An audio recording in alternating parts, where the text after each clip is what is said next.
my colleague seated in that tent to also ask you a few questions.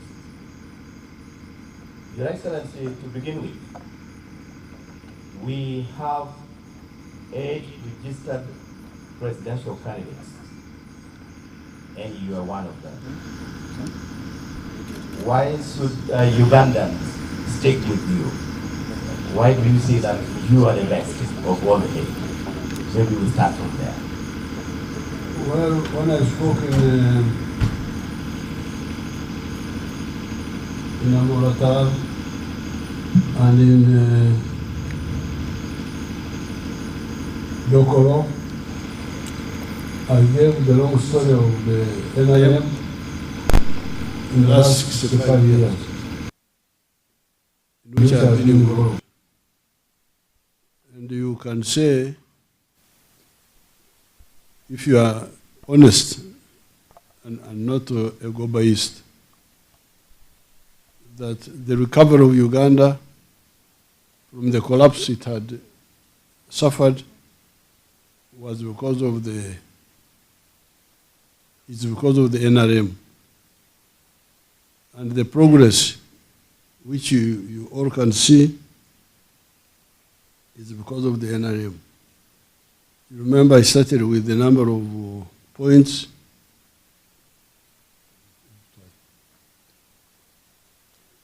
Like the issue of peace, Kuch. Everybody had failed to bring peace to Uganda. And not only now, but I could say for the last 500 years, because we are people of this area, we are indigenous here, and we know what was happening before colonialism. We know what happened during colonialism and after. And it was chaos, bloodshedding all the time. But since 2006, when we defeated Coin and ADF, the whole country is in peace. We're having a problem of cattle rustlers, which has now been also defeated. That is on the security side. On the side of Donglobo, you know what we have been doing. The roads, the electricity, to see that there is electricity in Baleg here, there is electricity in Patongo, in Kalongo, in Abim, the telephones, schools. I even have a secondary school here called Okwang. The other secondary schools all over the place. The health centers, so you can see that for yourself. Especially some of the roads need to be repaired because there has been some lack of coordination of the timely repairing of roads, Maram and Tarmac. But that will be sorted out. Then, wealth creation. Many leaders have not been clear about the issue of wealth creation.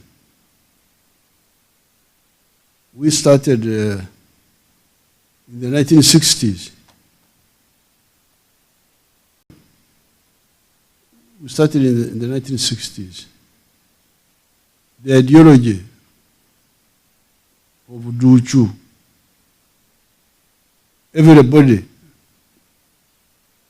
getting out of poverty is the NRM ideology. Others used to say that, there's one of them who told me, you young boy, do you see my hand here? I said, yes, sir. Do you see that some fingers are taller than others? I said, yes, sir. And then he said, that's how society is. some people must be short, others must be tall. What he meant was that some must be poor and a few should be rich, and we didn't accept that. So when you see what we are doing here, PDM, NADS, and Tandikwa, all these efforts, it is because of our ideology of prosperity for all. Duchu. You can check with your parents or grandparents whether any of the governments had ever tried that to get everybody out of poverty. Education for all. I was talking with the students at Achaba. I think it's a technical school where I stopped. And I was telling them about our philosophy of universal education. We want everybody to go to school. And because of Kuch, Donglobo, Lonyo, then we also create jobs, handle the issue of jobs. Because jobs come from wealth. The wealth is of the individual, sometimes it is of the government, it can be a parastatal, but it creates jobs. Now, some people talk about jobs without talking about wealth. This is a lack of seriousness. All these big companies in the world, Boeing, which employs so many people, Microsoft, these are private companies.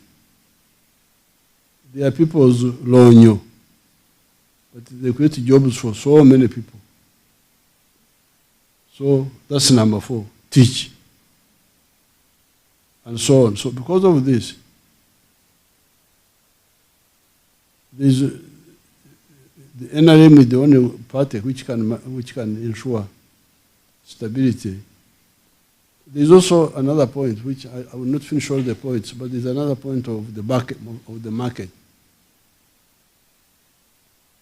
When you create wealth on a large scale, is the internal market enough? No. Our answer is that no. Otherwise, why would a country like China, with 1.4 billion people, be looking for markets abroad? So the internal market is not enough. We need external markets, African markets and beyond. And that's how we hear our principles of patriotism, love Uganda, love Africa, and so on, socio-economic transformation. So because of the ideology,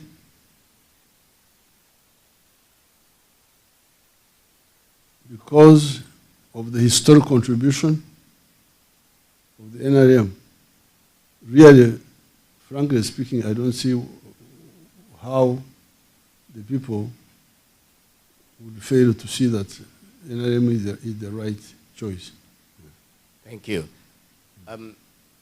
Closely associated with that, where do you see this country, Uganda, in the next 5 years in terms of the economy and the quality of livelihood of the people of Uganda, in case you are re-elected to this office of President of Uganda? Today, Uganda is already a middle-income country.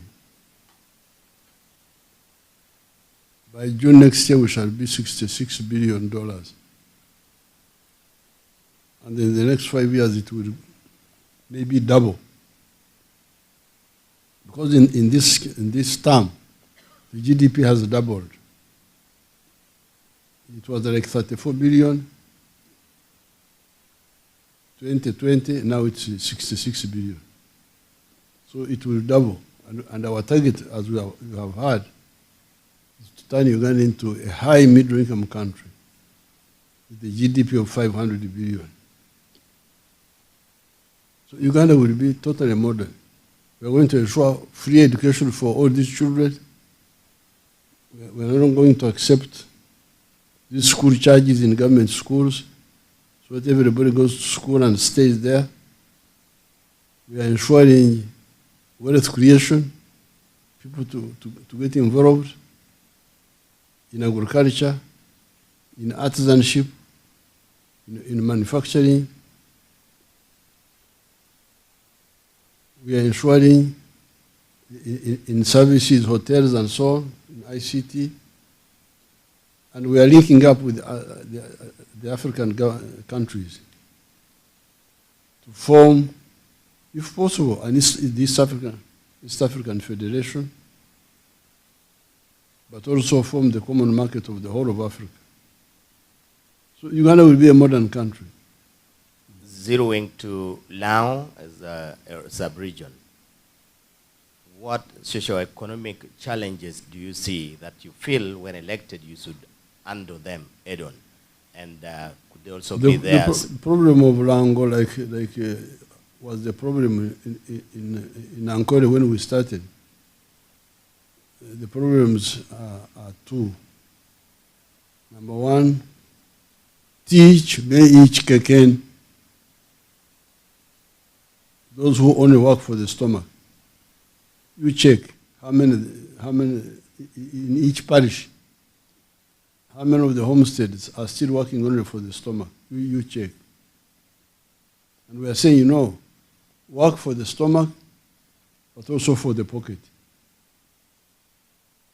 But the farmers are complaining that whenever they try to work for the pockets as well, prices do come down, and there are middlemen who are in charge of our markets. We shall come to that. So secondly, when you work for the market, do so with chura. Chura. Echibaro. Because people here we are growing cotton. But when you grow cotton on a small scale, you will not get out of poverty. Yes, cotton can make money if you grow it on a big scale. The same with tobacco.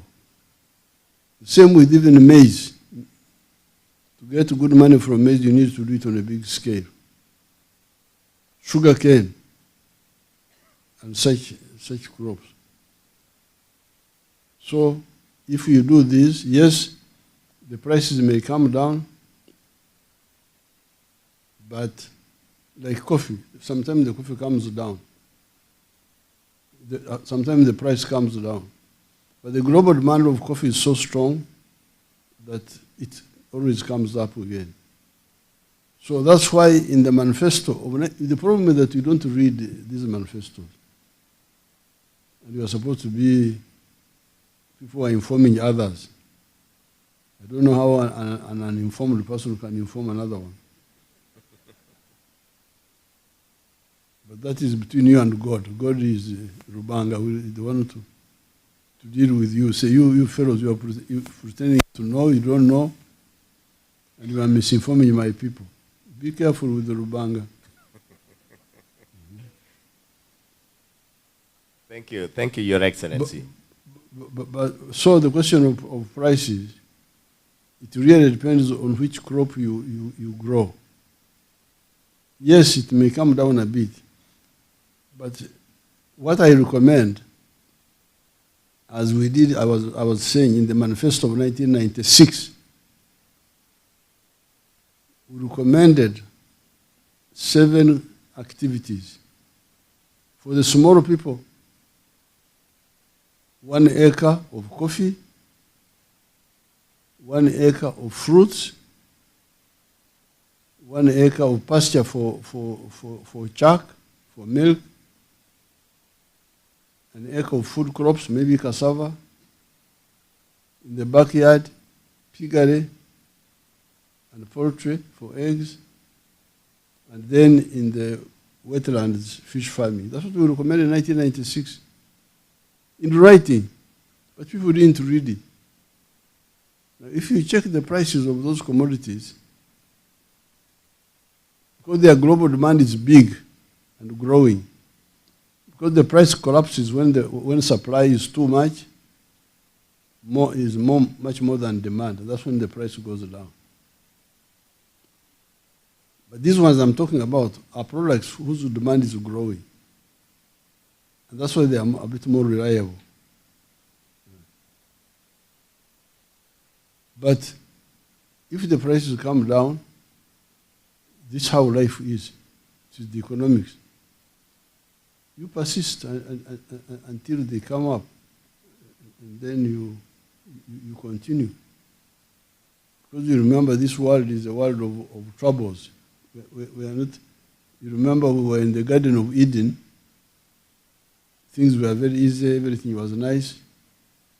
Then our grandmother messed up, Eva, and we were expelled from the garden.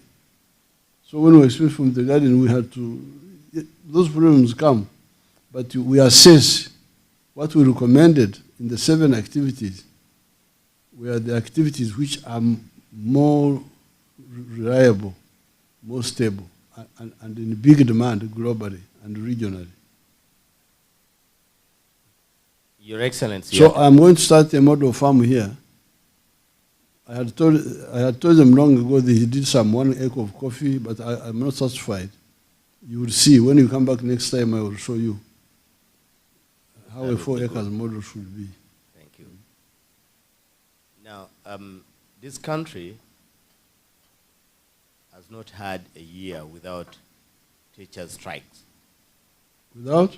Strikes, teachers striking because of what they call low pay, segregation in remuneration, whereby science teachers are getting more than their arts counterparts, and we have always heard your arguments about that. But as we talk now, our children are preparing to sit for what would you call it? For their examinations, but those teachers are not in school. Those who are not in school will be salary disparities in this country. The salary disparities will be sorted out with time. With time, with more money. Because you see, the part of the indiscipline, which is different from with the bush people. You know, with the bush people, we know, you call it Iore. Is that how you say it? Yes, Iore. What does it mean? Chronologically. Step by step. Step by step. Mot. This is how we do things. The NRA. Now, the problem with the civilians is that they want to do everything at the same time, which is not possible, and which is suicidal. So what happens is, we call it in the Bantu dialects, kumemerera, to scatter resources, small here, small here. I think somebody told me that in Luo they call it poro. Puaro. Puaro. Meaning what? Scatter. Puaro. When you are sprinkling, like scattering. Yes. Things that have very tiny yes. particles. Yes. No impact. So that's why for us we say, please, if you are not an enemy,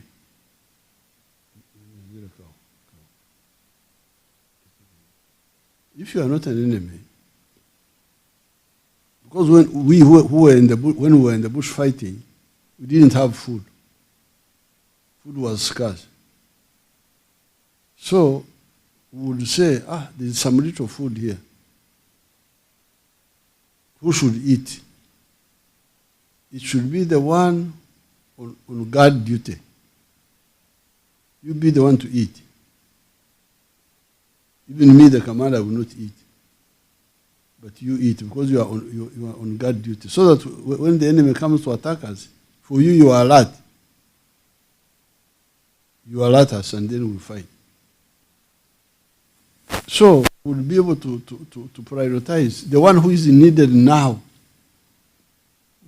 He may not be the most important, but the one we need now.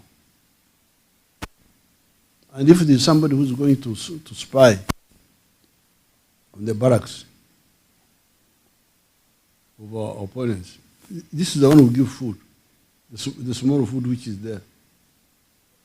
So, the economy of the country is led by the private sector. Private sector are the ones who are doing most of the work. Farming, manufacturing, services, infrastructure. Now, on the roads, we don't need historians. Somebody to come and tell the road, Napoleon did this. The road needs an engineer. Doesn't need somebody of literature to come and quote Shakespeare on the road.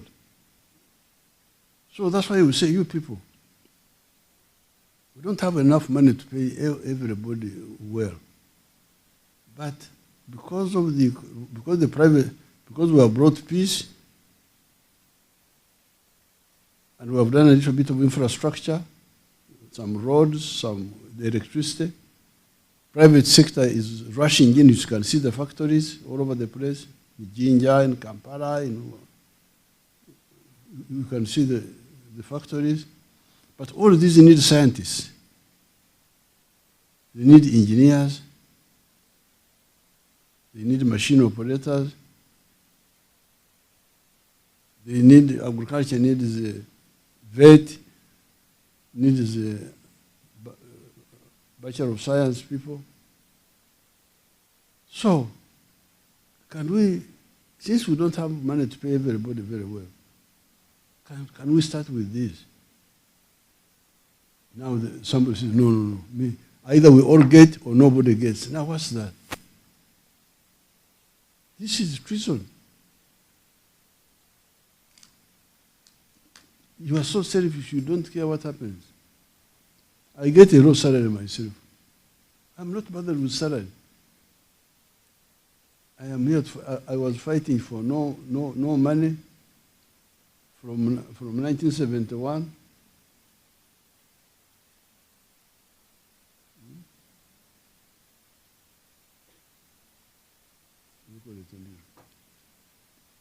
From 1971 up to 1986, I was fighting for no pay. From that time up to now, I'm working for very little pay. I am here. So those mercenaries,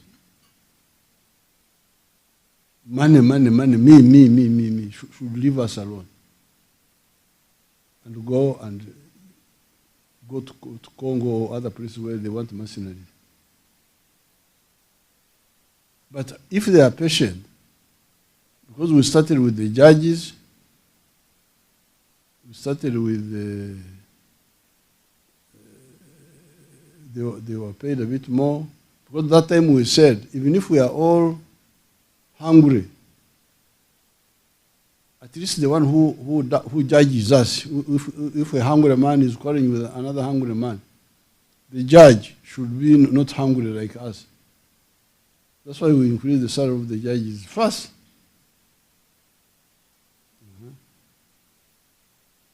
Now, the members of parliament increased their salary wrongly, in my opinion.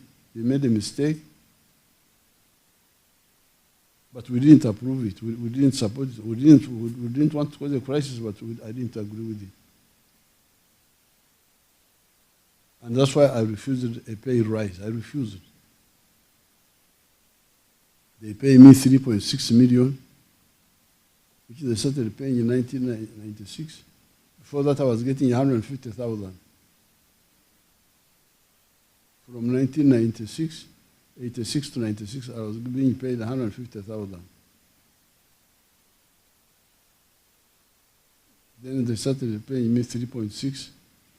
My 20% goes to NRM. So on Mama's account, 2.7 million. That's what they pay me. They wanted to raise the salary because the salary of Kenya, please, I'm not Kenya, I am Uganda. I don't want to pay rise now. It is really betrayal to find people fighting for salaries. There was a story in the olden days. There was hunger. and the mother was carrying a baby, and she collapsed, she died. Now the baby didn't know that the mother had died. She went on suckling the dead body. That's what people are doing. Your country, Uganda, was down. Instead of struggling to build it, they are sucking. They are struggling to suckle. The mother who is down, trying to recover. This is betrayal. So we don't have time for those mercenaries. Our soldiers have been getting a very low pay all these years. Until a few years ago, when the generals were about to retire, the ones who had been there for 40 years, 45 years, 50 years, that's when we said, these generals should not go to the village when they are in a desperate situation. That's when we increased the salary of the army recently. But they have been fighting. So the mercenaries are really betrayers. And in other countries, you can check, you say you do research. In places like China, what is the history of the salaries there? Or India even. You can check. Until some few years ago, I hear that a professor in India was getting like $400. Because they know your country doesn't have money. Why do you insist? I must get money now.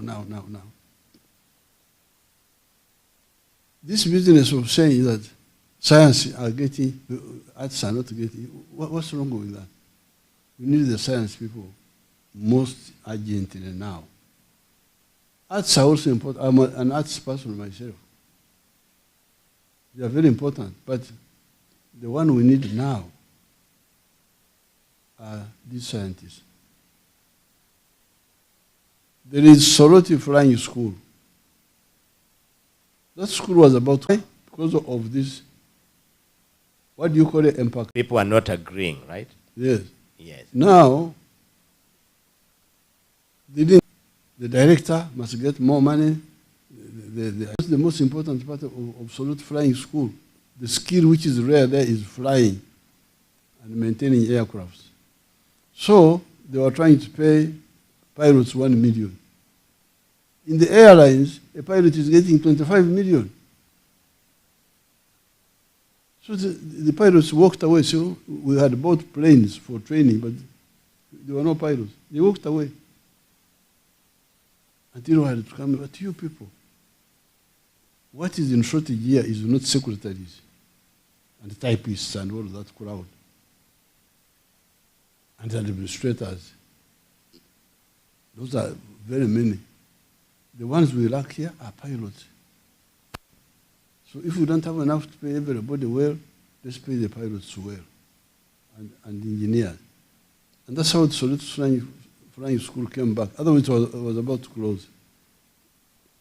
Why should you have such arguments in your country, in your department?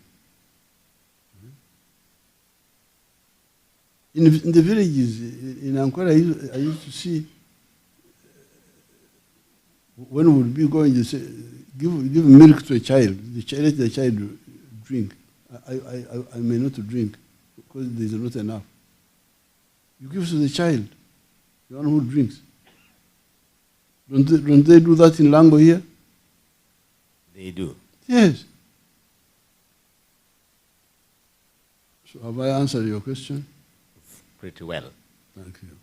Now, on the local political scene, Your Excellency, whereas we are aware that the UPC presumptive presidential candidate was Honorable Jimmy James Michael Akenobore, who we understand did not satisfy the provisions of the constitution of his party, UPC, as well as the court issues, and a court case was there. He was defeated in court and he never appealed. He also did not pay for the nomination fee with the Electoral Commission. That is what we understand. And definitely he was not nominated. You are now almost a week into the presidential campaigns, but he is not campaigning. And apparently, in Lao, which used to be UPC stronghold, there are a section of people who seem to be blaming you that maybe President Museveni had a hand in blocking Honorable Akena from contesting for presidency. What do you say about this, sir? Not at all. I didn't even know that Honorable Jimmy wanted it. I just saw it in the papers.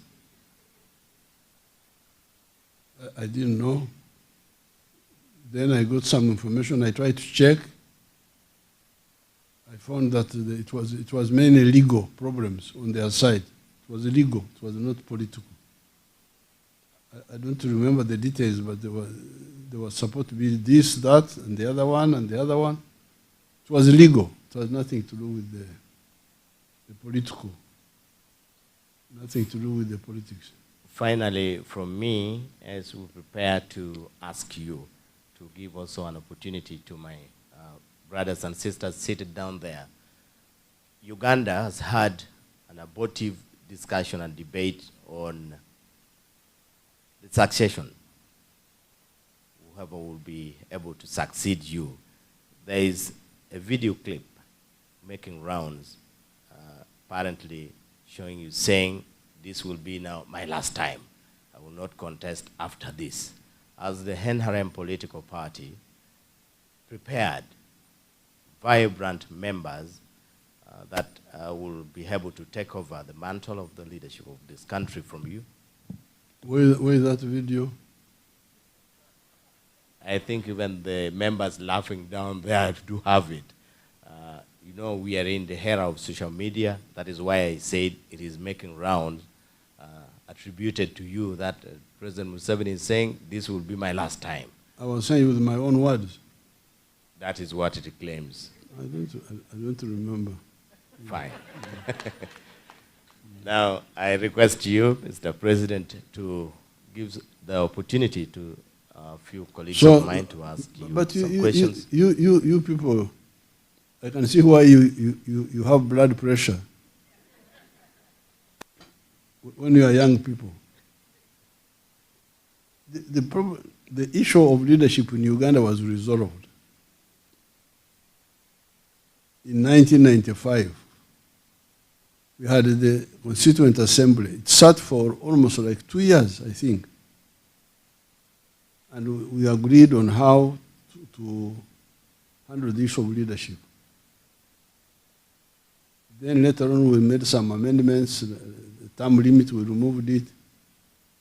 And then also the one of age, we removed it. But it's very clear how succession will be. So it's not the other problem. The problem we should look at is poverty in the homesteads. That's the one which is not resolved. This one was resolved. There are people... Because now you say there are 8 presidential candidates. So they are there legally. Some belong to parties, others are independent. If they are voted, if any one of them is voted, he will become president. So the constitution is there, the people, the voters are there. What is the problem? It's a question of the voting. Nobody, the only issue of who can contest for president is that you get 100 supporters in I don't know how many districts, 98 or something. That's all. So the issue of leadership was resolved, how to become leader of Uganda and how to run Uganda. It is all in the constitution. Okay, let's have how many? We shall have a total of 6. So, Brother Walusimbu, could you please coordinate that?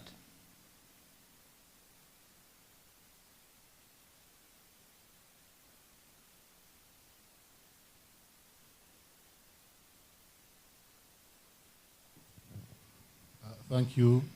Please go to the microphone. state your name, your media house, and restrict yourself to one question to allow your colleagues to also ask. Thank you. Thank you.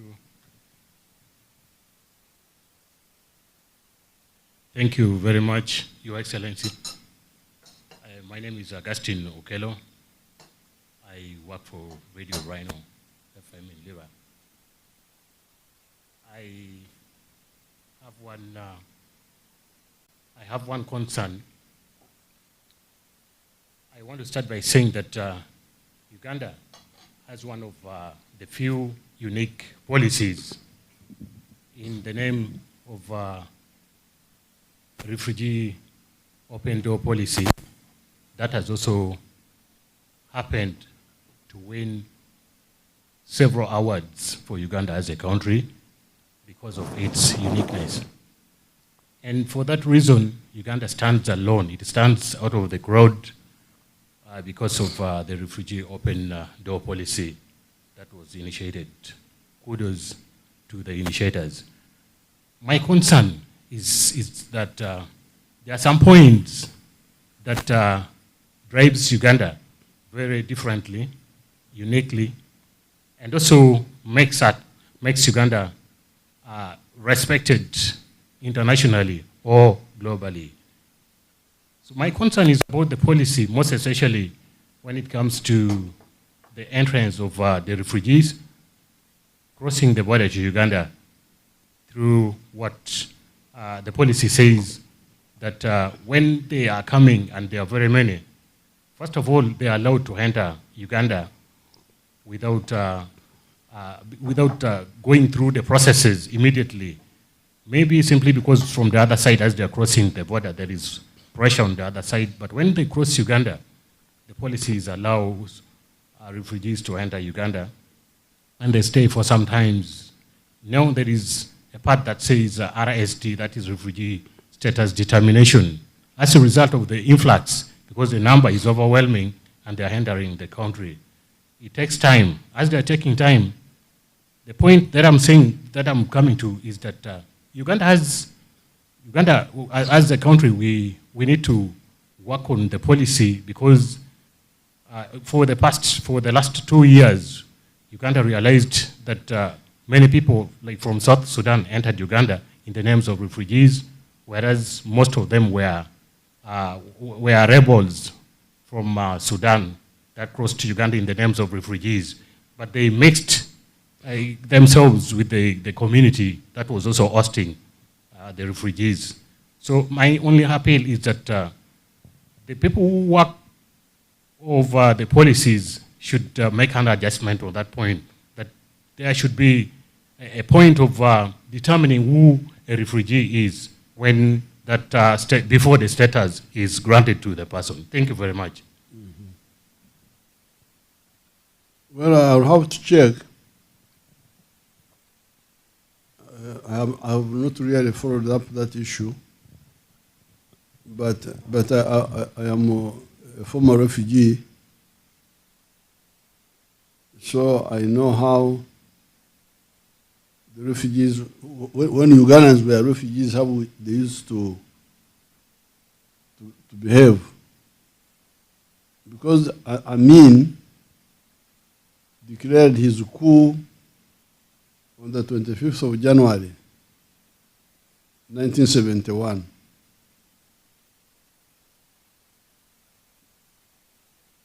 That evening, we met in Bugorobi and decided to fight Idi Amin. So the following day, the 26th of January, I spent the day getting money from the bank, my bank account, and we left on the 27th and entered Tanzania. We didn't go through immigration. We entered through the part of the border which was not controlled by the Tanzanians, and went and reported inside there. Of course, for us, we are not simple refugees. We are not going to fight. But that can show you that refugees don't come with visas. They are running. They are running. But what I will check now is after they run, because there was a refugee office in the Ministry of Home Affairs of Tanzania. Very clear, there was people who were handling YAS. So I will check. You have challenged me. I will not really bother to check our system here. But I know the one of Tanzania very well. Okay. Second question. Your Excellency, we have 2 questions from the Wananchi who are listening in. I'm going to request them to ask their questions live. Okay. Yes.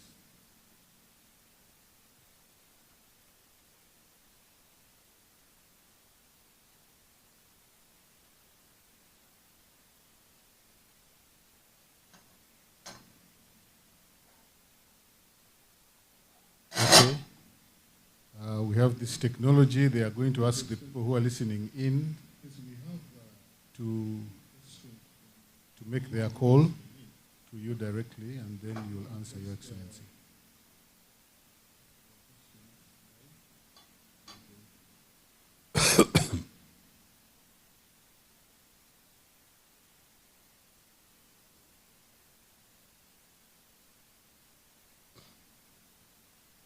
Let the questions come through.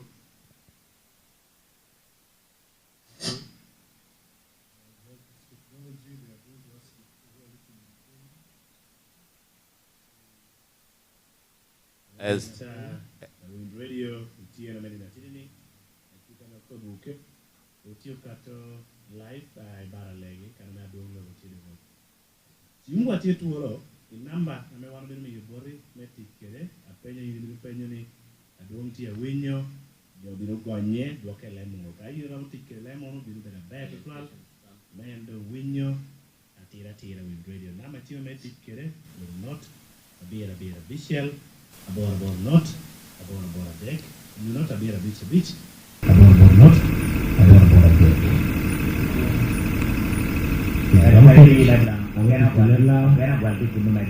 Yes. Wando koi rola atia win jual pen una yeti bal chawa jual pen. Hello. Hello, Kalbi. Yeah. Good evening, how are you? My name is Joseph Rashid, calling from Rhino. I'm following you online. Yes, Rashid. Rashid, thank you so much for calling from Rhino Camp. You're live. Your question is going straight. You're live in Baralegi. The president. And on radio. Yes, my question, Excellency, is that is he aware that after the rationalization of UNRWA, the Ministry of Works has done more determined in responding to road problems as opposed to when UNRWA was there? Okay. Yes, there was Thank you so much. there was a time of Second question. Hello? Yeah. Ano po yung naman? Rona alipigwa heshimi kwani? Tingnan pitik. Yes. Kakuendelea kitu Ronald. Lando. Ni hapa hivi. Kena nga, era kendo. Borwaman mo, mahyana naman. Pakaputong doon na. Dua aga tumale mala Uganda. Kupoya. Radio. Finally, to the team in Baralegi, as His Excellency has requested to the questions, we will take the last one for now. Hello? Yes. Kupoya. Lo kule ngao kwa heshimi kwani? Yes, Richard. Hello? Richard? What's really happening?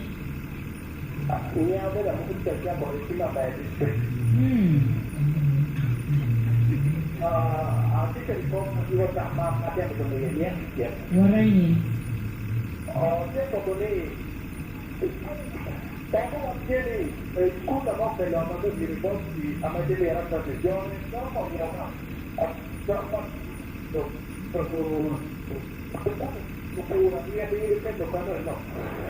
Muda che non può aprirmi come forme, perché io.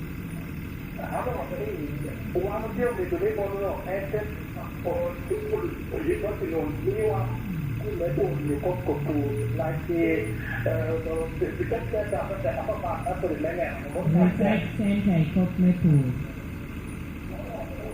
Political Richard. Thank you so much. Looking from Baralegi over to you. What was his question? This is Mr. Muko Richard, calling from Union District of Abe. He is asking you maybe to intervene so that there is a faculty of agriculture at the university, and that faculty should be made open to teach our local farmers the new farming methods as a demonstration field. So there's no agriculture now? Not yet. Okay. That's a good. But the university is bringing new courses. I saw it on the papers. That's a good proposal. I support it. Now, regarding the UNRWA and ministry, yes, there was some delay in the handover, but the ministry has now taken over. They are going to repair those Maram roads. They are going to repair them. But also the tarmac roads which had been damaged. But there's the issue of priorities, because like the people in Aber, for them they want a district, they don't care about the roads. That's not a bad idea. If you don't insist on on tarmac roads, like for instance, we are struggling to get money to tarmac the road from Lila to here, to Abim. But now, when we say we create a new district, we create a Aber district, we create a Amachi district, we create another district, that will take money. And we may not have money to do both. So that should be clear that I don't mind. You can have a Maram road, well maintained, and we also have the districts, because people seem to like the districts and the other administrative centers, cities, and so on. So it should be clear that you cannot manage to do everything at the same time.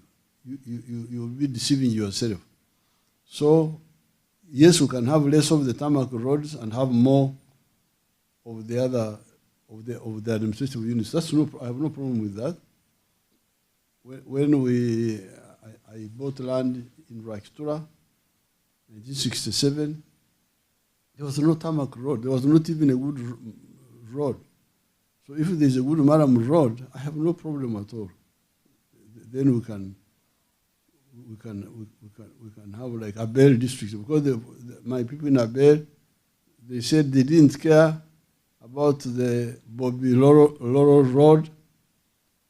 And in a way they are right, because these tarmac roads are for the rich people. The ordinary people may not gain so much from the tarmac roads. That's why you find for them they care more about PDM and so on. If you talk PDM, you find they are very supportive. So as long as you plan within your means, I have no problem with that. The problem is when you have too many things which you cannot manage, you will fail. But the ministry is moving in to deal with those roads. So let's have the other questions here. Mr. Obonyo Robert from Orlando in Lira City was seeking to know whether we should be hopeful that the rail transport is coming back. Do you bring some hope to us? Absolutely. As far as rail transport is concerned, and maybe you can also add this. UETCL, our very own company, has taken over from Umeme. The what? But now we don't have power. The what? Power. UETCL. DCL. Yes. Uganda Electric. I will check. I will find out what the problem is. I will check. When I come back in Lango next time, I will answer that question of the erratic electricity. But on the railway, the railway is being repaired. Are the teams not here repairing? They came some time back, did some work, disappeared. Disappeared. But that they have returned so far. They are there. They are going. Your Excellency, the team working on the railway is there, and works are currently going on. Yes, they will go up to Gulu, and from Gulu they will go to Pakwash. That's the contract. And so this is the meter gauge, the old railway. But we're also going to build the new standard gauge railway from Tororo to Kampala first, then from there to Kasese, and then from Tororo to Nimule. That's the plan. So, Mr. Walesimbi, we can get back to you. Yeah, just two more questions. Eddie, you had a question? Or go to the microphone, please.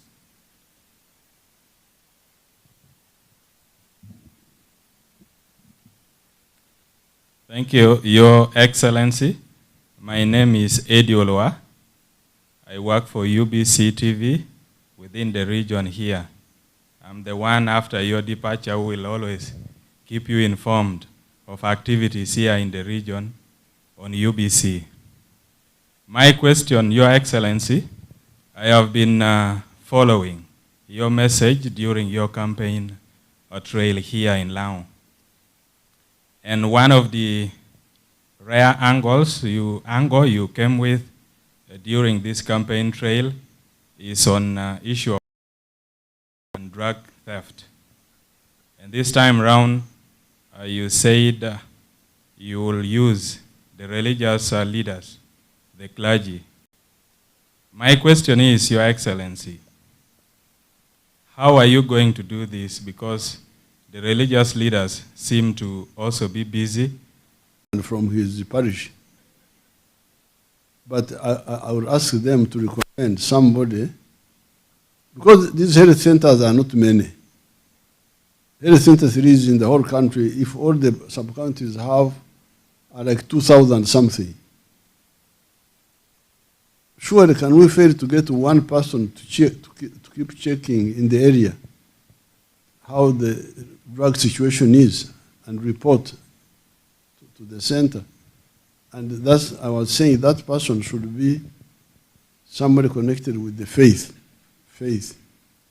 Not the reverend who has got a diocese, who has got a parish, but some other religious person nominated, identified for me by the religious friends. Thank you, Your Excellency, but we have always had the police and the army. Why the faithful people this time? Thank you, Your Excellency. Because it is the issue of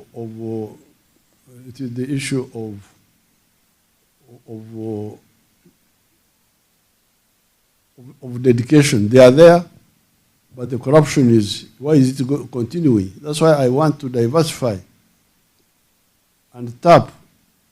We had actually done it before.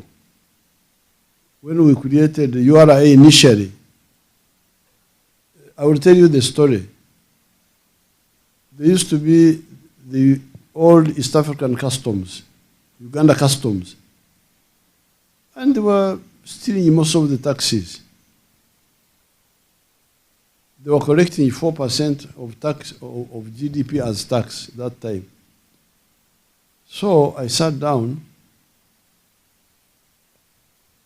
and I remembered my religious, because I used to be very active in the religious groups. I was secretary and president of the Scripture Union in the 1960s. So I could see that the problem was the problem of integrity. So you can call it integrity hunting. Integrity hunting. There are some people with integrity in the army and other areas, but also. So that time I sat down, I remembered that when we were at Tantari, we had a colleague, Stephen Akabwai. He was 2 years ahead of me. But we used to be together in the Scripture Union. And when he left, I never saw him again. He would have left like 1964.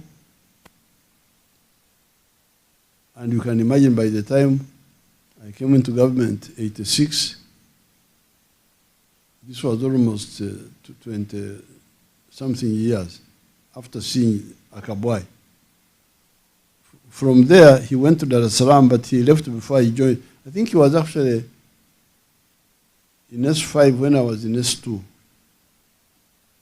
Because by the time I went to Dar es Salaam, he was no longer there. He had finished the university. So I had not seen him. But I remembered that networking of the Scripture Union. Then I said, where is Akabwai? I didn't even know where he was. They said he became a teacher. I went and looked for him. And they landed on him somewhere in some school. And he came. And then I said, Stephen, I want you to head the Revenue Authority. But I don't know anything about tax collection. I told him the problem is not tax collection knowledge, it is integrity. So you learn how to do it. And he came in and did it. Tax collection went from 4% to about 11%. And it has more or less stayed around there all this time. So what I was talking about is integrity hunting. And that's why I was thinking of tapping into those groups. Okay, two more questions? Two you said? We had one more. Okay. The last question will be from Cedric.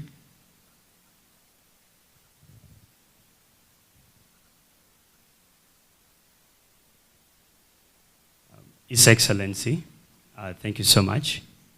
My name is Cedric Otolo. I am a software engineer by profession with majors in artificial intelligence and machine learning. I also work with Roma TV, and I am a director of a technology company.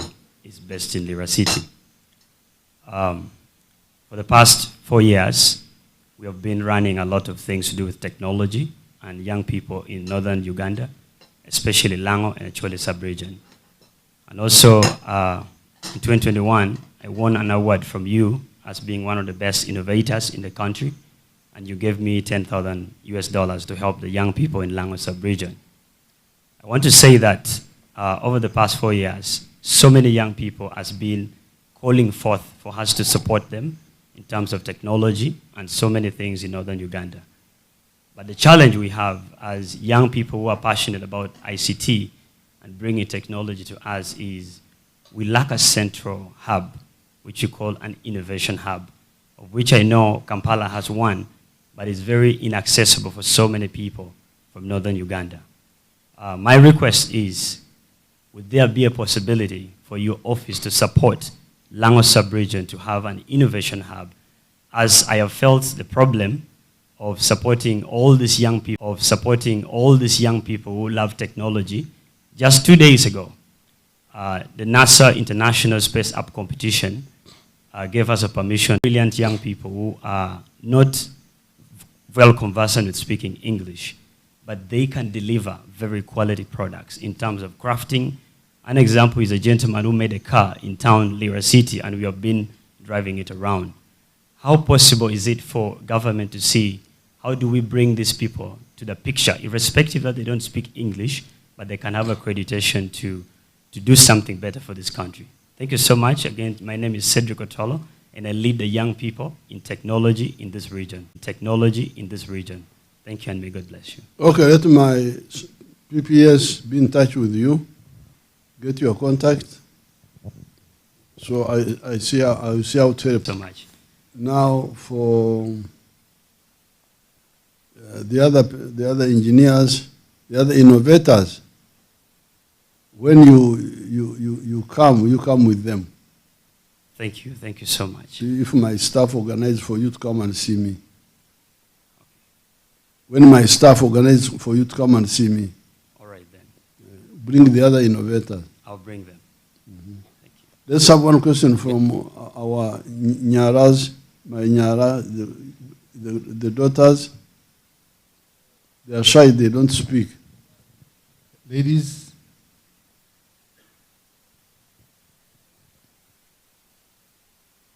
the Nyaras, we must be strong and also speak.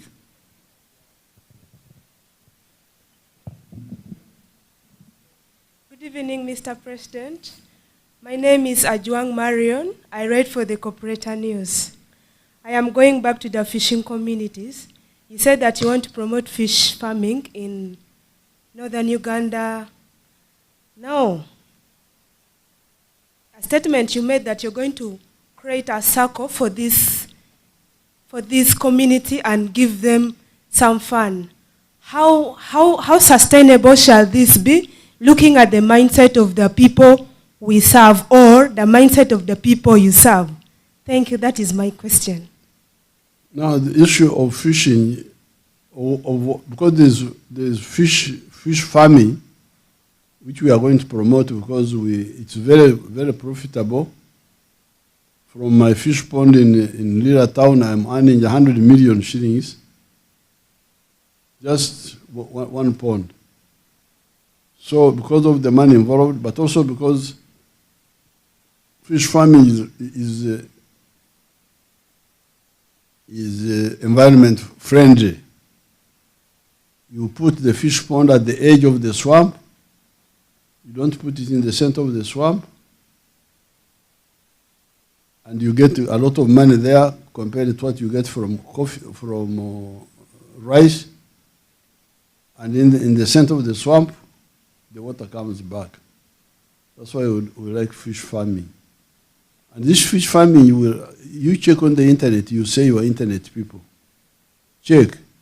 See the demand of fish in the world. Big demand. So, apart from fish farming, which is discipline, then there is the other wild catching of fish in the lake. My advice to the fisher people is, why don't you get us the indigenous? Because in the case of Ankole, we had indigenous clans who were doing the fishing.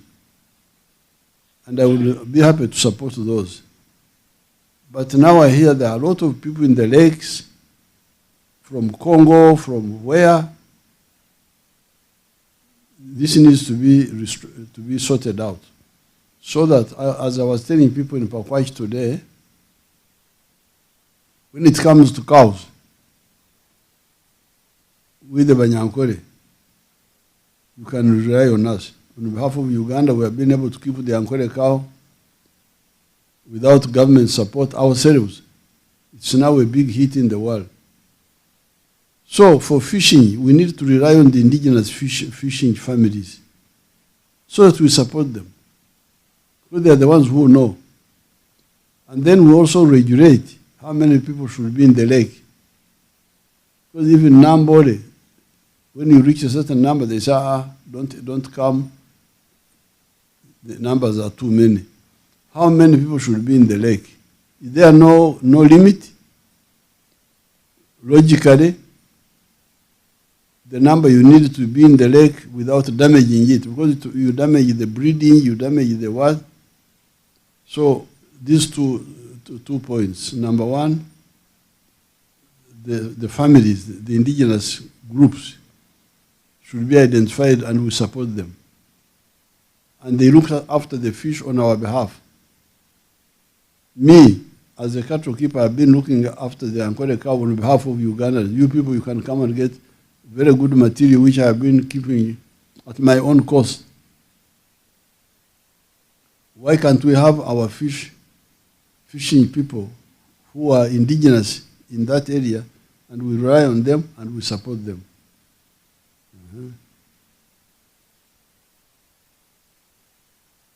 And then the other issue on the fishing is the optimal number. How many people should be fishing in the lake, so that you don't destroy the resource.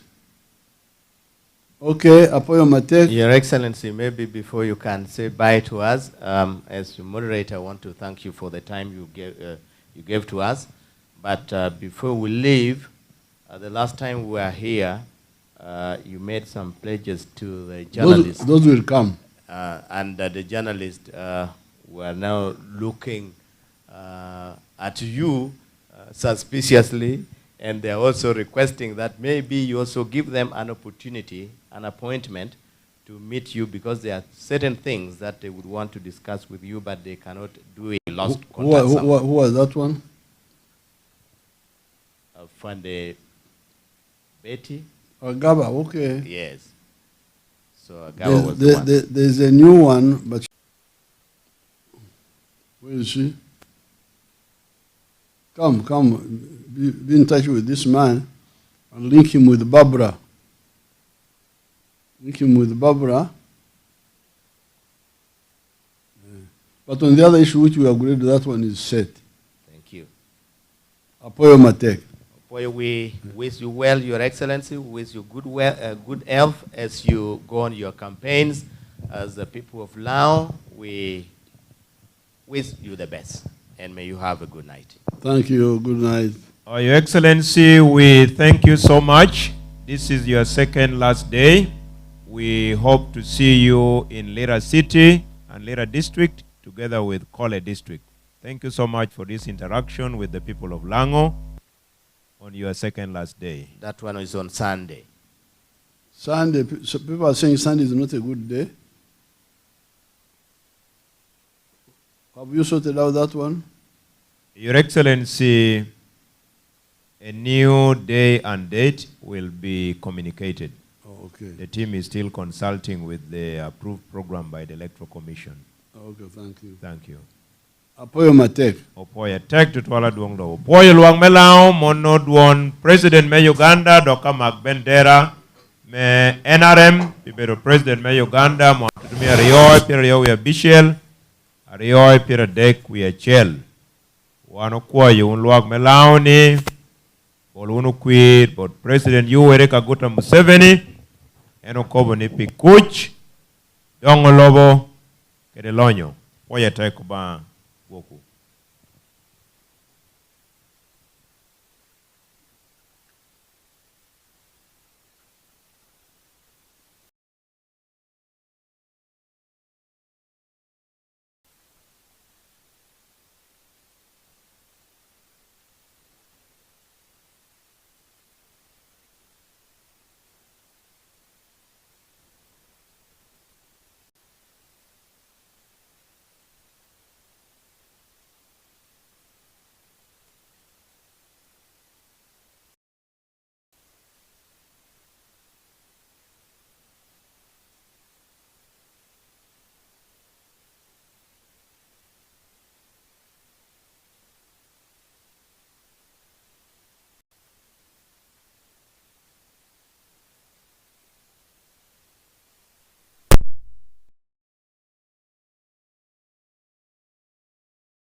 Thank you so much, viewers who are still viewing us on Radio QFM YouTube channel. I am Joseph Okul Epila. We have finally come to the end of the engagement between the President of Uganda, His Excellency Yoweri Kaguta Museveni, who had an engagement with the press team that came from various parts of the country.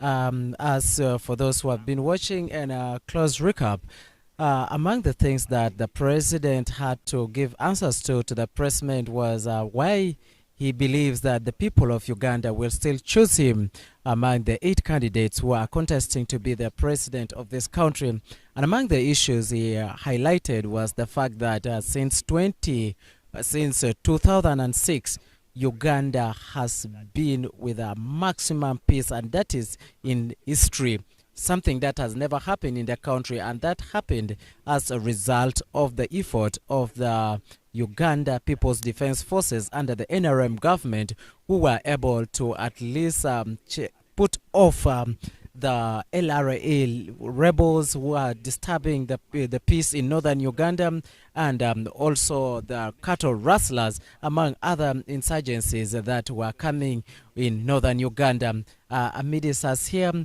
we have Mr. Manuel Ndombo, one of the great leaders in the NRM government. Sir, could you please address our viewers this evening how crucial this engagement was, and of what impact it will have to the people outside there, most especially in northern Uganda? We want to thank His Excellency the President and his handlers because of this opportunity that has been given for the President to have a direct interaction with the people of Lango, and the people to be able from their homes to ring and talk to His Excellency the President, and the President answering their questions. This is something that has been very beautiful, and I want to request the population that whenever an opportunity like this comes, take it up and ask these questions, because they help government, they help the leaders to improve on the government policy. But also, you heard the President saying, I will go and check. So, the issues which were raised by the population, the President has an opportunity to go and check with the people. And he says when he comes next time, he will come with an answer. We want to thank His Excellency the President, and above all, we want to thank the leaders of Lango sub-region. From the day when we entered in Amolata, the crowds were speaking louder than the words. The numbers were big, the enthusiasm was high, and they have demonstrated that the people of Lango are going to vote His Excellency the President, and they are going to vote NRM. We also request them that vote NRM flag bearers, so that they go to accomplish the things that President Museveni has promised. He has promised the district, he has promised on the roads, he has promised the fishing community, he has promised so many government programs. We also want to thank the management of the media houses. Thank you very much for relaying the message of the President. Thank you very much for relaying the message of the party. Next time when we come back, kindly accept again to relay the same message so that the population can be informed. Apoyo Totwal. Thank you so much, Mr. Dombo, for also being so kind and arranging such a very important engagement between the President and the viewers, and between the President and the media houses. And thank you so much. And today, as I was still saying earlier, we had a very important engagement, and if something Mr. Dombo made it very clear is the promises that the President came out with and the very crucial answers he gave to the people of Lango sub-region about issues, critical issues that they really needed to have the answers to, and for the first time they were able to have the answers straight from the President himself. Thank you so much for watching Radio QFM YouTube channel. Always stick with us because we are always here to bring you the best. Thank you so much and have a very good evening.